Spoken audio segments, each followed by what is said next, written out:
ಇತ್ತೀಚೆಗೆ silicon city Bengaluru crime city ಆಗ್ತಿದೆಯಾ ಅನ್ನೋ ಅನುಮಾನ ಮೂಡುತ್ತಿದೆ. ಒಂದಾದ ಮೇಲೊಂದು ಅವಘಡಗಳು, ಕ್ರಿಮಿನಲ್ ಅಪರಾಧಗಳು ಜಾಸ್ತಿ ಆಗ್ತಾ ಇದೆ. ಈಗ ಇನ್ನೊಂದು ಕೇಸ್ ಅದೇ ರೀತಿ ಬೆಂಗಳೂರಿನಲ್ಲಿ ಯುವಕನೊಬ್ಬನ ಮೇಲೆ ಆಸಿಡ್ ಅಟ್ಯಾಕ್ ಆಗಿದೆ.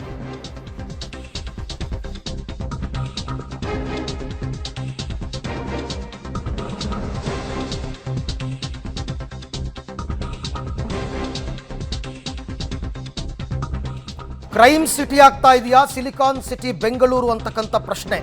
ಬೆಂಗಳೂರಿನಲ್ಲಿ ಯುವಕನ ಮೇಲೆ ಆಸಿಡ್ ಅಟ್ಯಾಕ್ ಆಗಿದೆ. ಉತ್ತರ ಭಾರತದ ಯುವಕನ ಮೇಲೆ ಆಸಿಡ್ ಎರಚಿದ್ದಾರೆ ದುಷ್ಕರ್ಮಿಗಳು. ನಿನ್ನೆ ಮಧ್ಯಾಹ್ನ ಕಾಮಾಕ್ಷಿಪಾಳ್ಯದ ಬಾಲಾಜಿ ವೈನ್ ಸ್ಟೋರ್ ಬಳಿ ನಡೆದಿರ್ತಕ್ಕಂತಹ ಘಟನೆ ಇದು. ಘಟನಾ ಸ್ಥಳಕ್ಕೆ ಈಗಾಗಲೇ ಕಾಮಾಕ್ಷಿಪಾಳ್ಯ ಪೊಲೀಸರು ಭೇಟಿ ಕೊಟ್ಟು ಪರಿಶೀಲನೆ ಮಾಡಿದ್ದಾರೆ.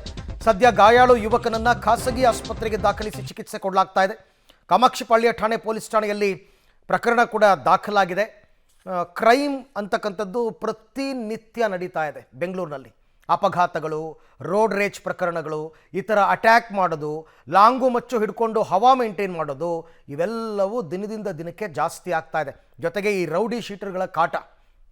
ಅದಕ್ಕೆ ನಾವು ಆರಂಭದಲ್ಲಿ ಹೇಳಿದ್ದು ಕ್ರೈಮ್ ಸಿಟಿ ಆಗ್ತಾ ಇದೆಯಾ ಬೆಂಗಳೂರು ಅಂತ. ಪ್ರತಿನಿತ್ಯ ಒಂದಲ್ಲ ಒಂದು ಈ ಥರದ ಸುದ್ದಿಗಳು ಬರ್ತಾನೆ ಇರುತ್ತೆ. ಪೊಲೀಸರ ಕೈ ಮೀರ್ಬಿಟ್ಟಿದೆಯಾ ಹಾಗಾದರೆ ಕಾನೂನು ಸುವ್ಯವಸ್ಥೆ ಅಂತಕ್ಕಂಥ ಪ್ರಶ್ನೆ.